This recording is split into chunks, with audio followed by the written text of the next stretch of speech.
Hello and welcome to only my second ever top 10 video on WWE Baszler. The only other one I've done was a little while ago now, maybe a couple of years ago actually, where I discussed the top 10 WCW wrestlers who would have made the invasion angle better. If you haven't already watched that, feel free to go and check that out. Either pause this video, watch it and then come back, or bookmark it for at the end of this video. Today, I want to talk to you, now that we've got a little bit of a break in the old 2K18 Let's Plat, with Road to Glory being hunky-dory and sorted. I want to talk about something that happened in real life WWE recently. I want to talk about the Brock Lesnar cash-in situation. Not cash-in. The Brock Lesnar Money in the Bank situation. I was actually advocating that finish to the match, as I said in my review, way before it happened. I've been advocating that for years in ladder matches. Someone should just come down and steal the title or steal the briefcase, depending on what's on the line. However, I strongly disagree with Brock Lesnar as the choice. So I thought I'd do a top 10 better choices than Brock Lesnar to steal the Money in the Bank briefcase. So, first of all, we're going to start off with a few honourable mentions. Ones that I think would be good, but for one reason or another don't make the top 10 list. Starting off with a bit of a comedic entry. R-Truth. I think it would have been amazing. It's never going to happen because they're not going to put the title on R-Truth, and they've had 2 consecutive unsuccessful cash-ins. But as like a comedy spot, he could have come down and maybe even apologised for being late, thinking he's supposed to be in the match. He could have then got laid out and maybe not won. Or he could have actually ended up winning because once he got laid out, he thought he was in the match. He was involved in the match. I don't know. I just thought of that as a comedy possibility. I don't actually think it should have happened. It just crossed my mind and I wanted to share it. Shinsuke Nakamura. Be a good way of getting him straight back into that main event picture where he arguably deserves to be. And he's got a history with AJ Styles, who just had a shot at the Universal Championship, but he's currently on SmackDown, I believe. Rusev and Nakamura, one of the few tag teams that didn't get moved to Raw, right? So he would most likely be going after Kofi, which I think could be a lot of fun. And with Rusev and Lana with him going up against the New Day as like a, maybe a tag team with a manager kind of situation could be fun. Lars Sullivan. I'm not a fan of Lars Sullivan the person, based on what I've read about his opinions on the internet, shall we say. But he's at least a full-time beast, and they're building him up as this massive threat. Don't forget, you don't have to cash in for up to a year afterwards, so they could continue to build him just with the briefcase. And he's a massive looming threat over the champions, like Brock Lesnar is, except he's there on most of the shows, whereas Brock Lesnar is obviously not. Dolph Ziggler, honorable mention, just because who can forget how popular his multiple cash-in attempts against Alberto Del Rio. Was it 2012 to 13? Or 13 to 14? I can't remember what years it was now. Could have even been earlier, I guess. But who can forget all the I'm here to show the world memes and how big the pops got for Dolph Ziggler's cash-in. So just for quality of cash-in teasers alone, Dolph Ziggler could have come back and claimed it. Again, not necessarily advocating that one, or the Lars Sullivan one. Cesaro. No reason other than I'm a massive fan of Cesaro and I think he needs to win a world title. He's just amazing. He's just great, and it would have been a way of just launching him as a singles competitor now that it seems they've broken up him and Sheamus. And the last one that's only an honourable mention, if it were possible, would probably be on the top 10 list, but pretty sure he's not signed at the time of recording anyway to WWE. It's not confirmed where he is. I recorded this a little while ago. John Moxley, Dean Ambrose. As John Moxley, though, would have been great if he'd have come down, cleared house, taken the briefcase, and then on Raw just shown up and been like, just stared a hole through Rollins like, yeah, I'm done with the Dean Ambrose stuff. That would have been fun. Obviously, maybe not possible with contract situations. But anyway, let's get in to the top 10. And at number 10, I have Buddy Murphy. Buddy Murphy's been called up from 205 Live and done absolutely nothing at the point where I'm recording this. I'm recording this the day after Money in the Bank pay-per-view, so if anything's slightly inaccurate over the last couple of weeks, then that's why. But, Buddy Murphy He's done nothing except, I believe, didn't he, during an ad break, a commercial break, challenge Ali? Well, who was it who got interrupted by Brock Lesnar? It was Ali on top of the ladder. So there's a way to make an immediate impact with someone. He's great. He's charismatic. He looks the part. He might not be the tallest dude ever, but he looks the part.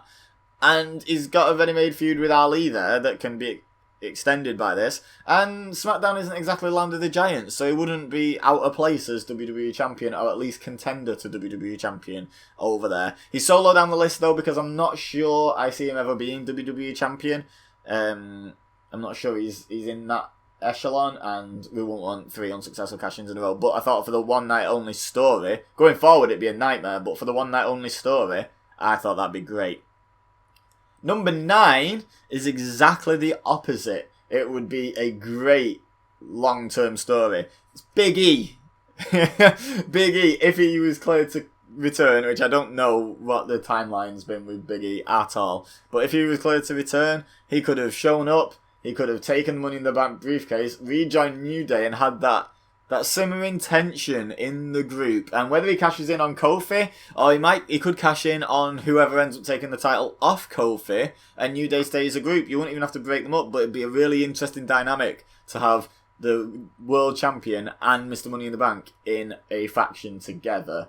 It would be really interesting, especially this new intense Kofi. He could almost show heelish tendencies, keep challenging Big E and confronting him and Xavier trying to keep the peace. I thought that would be really interesting, so that was my number 9 pick. Number 8 isn't going to be popular, but I think it would actually have been quite good if Shane McMahon did it. And the reason is, people are arguing, I've already seen people arguing, oh, it's great Lesnar doing it because it's got real heel heat. It hasn't. It's got, we're sick of this guy being in the title picture heat, is what it's got. It's got company heat, not heel heat. I think Shane McMahon would walk that line really finely. He's just won 2 matches in dodgy fashion against The Miz on pay-per-view, WrestleMania and Money in the Bank, and he could easily explain it away the next night on Raw by just saying, look, I'm the boss, I do what I want, I put myself in the Money in the Bank match, what you're going to do, I'm a McMahon, I do whatever I want. There have been rumours going around that WWE have been thinking about putting the world title on Shane McMahon for the sake of a storyline at some point, maybe taking it off Kofi as part of the whole Vince-Kofi dynamic. They do seem to have moved away from that, but they could easily shift back to New Day versus McMahon's again. So I think that could have been an interesting way of doing it. I wouldn't have been as mad about it. I mean, with hindsight, it's easy to say that. I'd probably still have been a little bit annoyed. but it would have been a better kind of annoyed than Brock Lesnar annoyed, in my opinion. Number 7, Rusev. I just want Rusev at the top of the card, honestly, guys. And more so than I want Nakamura there. Nakamura's been there. He's had a WrestleMania World Title match. He's won the Royal Rumble. Not everyone gets to be WWE Champion. Whether you think Nakamura should be in the list that did get to be or the list that didn't get to be is a separate debate. But he's been up there. Rusev hasn't been up there. And just him coming down and hijacking Money in the Bank would just be amazing. And it'd get such a big pop because people are still got a soft spot for Rusev Day, whether he's tried to go heel and denounce Rusev Day or not. That would have been a huge reaction if Rusev would have come and stolen the Money in the Bank briefcase. So that's why I would put Rusev at number 7. Number 6, Samoa Joe, still on a rampage from his earlier loss in the night to Rey Mysterio, comes down, wipes people out, chokes some people out, chokes Ali out, pushes him off the ladder, whatever. Basically, he could just do what Brock did without the smile. And steals it. And he's like, right, I've got this now. I'm going to finish dealing with Rey Mysterio, but I've got this. Kofi, watch your back. I've got Money in the Bank. But still stayed with Rey Mysterio for a while for a feud because, cash-in lengths can vary. They don't all have to be really short-term. And again, Samoa Joe, just one of those guys I'd love to see the WWE title on, or at least in the picture, again, I know he's already had a shot, and I used that argument against Shinsuke Nakamura and for Rusev. He's already had Universal title shots and WWE title shots. But look how good the program was with AJ. So think how good his program with Kofi could be over this. Number 5 is Braun Strowman. Just on the basis of storyline sense. I don't think I actually really want to see Braun Strowman, or wanted to see Braun Strowman win 2 Money in the Banks in a row. Especially not with how his first cash-in went. But just storyline basis, he was in the building, he got asked to leave and just went whatever. So he didn't actually agree to leave. And then disappeared off shot. He could have shown up and it would have made perfect sense. And he just steals Money in the Bank because he should have been in it. He got conned out of it by Drew McIntyre and Baron Corbin. He comes out, he lays waste to those two. Everyone else is already out. And then he takes the briefcase and goes, "This is mine now. Someone take it from me, I dare you." And it could have continued the little micro feud they seem to be building between him and Triple H again, which will probably not go anywhere again. But yeah, it could definitely have built on the tension between those two from early in the night. So I think that would have been better than Brock Lesnar. Don't forget, guys, this is a list of people better than Brock Lesnar. Not all amazing ideas. Number 4, however, I think would be a really good idea. AJ Styles. AJ Styles has been showing some heelish tendencies in his feud with Seth Rollins, and he shook hands with him at the end of the match, granted, but he can still walk that fine line. He can almost be the closest thing that I will ever believe exists to a tweener, because I'm not a big fan of this whole tweener mentality, you face or heel. But he can walk that line pretty sketchily. He can walk that tightrope. And come down and steal the Money in the Bank, but then cash it in for a legit another shot at Seth Rollins. Like, yeah, you beat me fair and square. I wasn't going to get another shot. I took matters into my own hands, and now I have another shot. I want it at the next pay-per-view. And it could have just been a way of continuing the feud in a totally unique way of using Money in the Bank just to continue basically a closed world title feud. Because, I mean, you could have AJ attack Seth and continue the feud that way, but it doesn't make any sense after the handshake. So to keep it kind of sporting, but with AJ walking that line, sportsmanship, not sporting. That's a little sporting. I would have liked to have seen that. Number 3, Bray Wyatt. I'm sorry, lights go out, lights come on. Bray Wyatt is on top of the ladder with Ali, punches him, he falls off, and he takes the briefcase, and then he has it on the set of Firefly Funhouse. I mean, come on. Let's get him in that world title picture once again, and let's have him have a decent reign with it. I mean, I don't know what else you want me to say here. That's amazing. That writes itself, right? That'd be so good. And you can still do the slow build to his proper in-ring return, and he's just got the Money in the Bank briefcase, and he's like, I'm in no rush to cash that in, you know? That could actually be a thing. I've just noticed, I'm going to take a quick interlude between number 3 and number 2 to say I missed an honourable mention, and people are going to go ballistic if I don't mention him in the video, but I just didn't write HM next to his name on my little scrap of paper that I made the notes for this on. Aleister Black. I totally missed just reading him out, but I didn't miss him on my list. He was actually pretty high up the list, and then he ended up not making the top 10. Only because I don't think it would necessarily suit his character. I mean, it could, because he could be very mercenary about being Money in the Bank without being heel.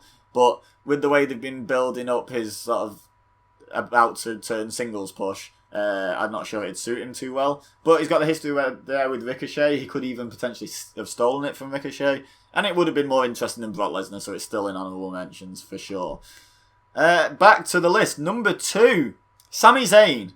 In my Money in the Bank review, I complained about the fact that Elias can hit Roman Reigns in the back with a guitar, which, if we go within the world of kayfabe, isn't a gimmicked guitar. It's a guitar. You know, we know it's gimmicked, but within the world of kayfabe, he just hit him with a real acoustic guitar. That would really hurt. And 5 minutes later, Roman Reigns can come out, Superman punch, spear, bam, win. Sami Zayn gets strung up by some mystery attack. We don't even know what happened to him. So granted, it could have been more severe than a guitar shot, but it could also have been as severe or less severe than a guitar shot. And it was at least an hour, maybe 2, before the Money in the Bank ladder match. So, and then the Money in the Bank ladder match went for maybe half an hour. I don't know, I didn't time it. But surely he could have recovered in that time and come out. And he was one of the best shots because he was actually officially a member of the match. So he would have been justified coming out and stealing. So he would have come out and stolen it, but there would have been no ambiguity with the rulebook, which I like the ambiguity with the rulebook, don't get me wrong. But this would have made borderline most storyline sense, was for Sami Zayn to still rock up and then win it. And win it without having to beat everyone in the match to win it, if that makes sense. Like, make no mistake about it, Brock Lesnar didn't beat any of those 7 men to win that Money in the Bank, because he wasn't involved in all of the high spots and the back and forth and the fighting and the finishers. Wasn't involved in any of that. He just pushed a guy off a ladder and won. He wasn't involved in the match. He didn't beat anyone, if you like, even though you don't directly beat someone in a ladder match. But Sami Zayn could have done that. If they were worried about having Sami Zayn beat Randy Orton, beat Andrade, beat Ali, beat Finn Balor, beat Drew McIntyre, beat Baron Corbin, beat whoever the hell I'm missing, then... Did I say Ali? I might have missed Ali. I think I said Ali. Whatever. All 7 of those. The point is, if they didn't want to have him beat them outright in a 8-way ladder match, they could have had him come out at the end and steal it instead. And that would have been much better than Brock Lesnar. But my number 1 pick, I wonder if anyone has predicted it as I've been going through this list. Kevin Owens. Kevin Owens is the perfect blend of all of the above reasons. He deserves to be in the world title picture. He could do... I really want him to have a run with the WWE title. It would make storyline sense because he just lost to Kofi clean. So he's arguably not going to get another shot. So same as AJ Styles, this is how he keeps himself in the world title picture. It would be great heel heat. But at the same time, the fans would really love the fact that it's Kevin Owens doing it instead of genuinely hating the fact... Not in a heel heat kind of way, genuinely hating the fact that Brock Lesnar did it. In a I don't want to watch this kind of way. Yeah, I think Kevin Owens is the perfect blend of all the above. That's why I've put him as number 1. People want to see him there. People would still boo it. Vociferously, is that how you say that word? I think so. It would make all the storyline sense in the world. It would keep up a great feud. It would... It'd give Kevin Owens potentially a WWE title reign. I mean, I don't see a downside to Kevin Owens having done this instead of Brock Lesnar. I think that'd be brilliant. But I'm going to pass this off to you guys now. Let me know in the comment section who you think should have done it. You can do a top 10. You can just give me one name. You can let me know your thoughts on my list and who's too high, who's too low, who's ridiculous. All that good stuff. Let's open up a conversation in the comment section down below. Don't forget to subscribe if you're new here. Leave a like if you enjoyed the video. If you know anyone else who you think could enjoy the video, share it with them. Get them to come and give it a watch and give their opinion.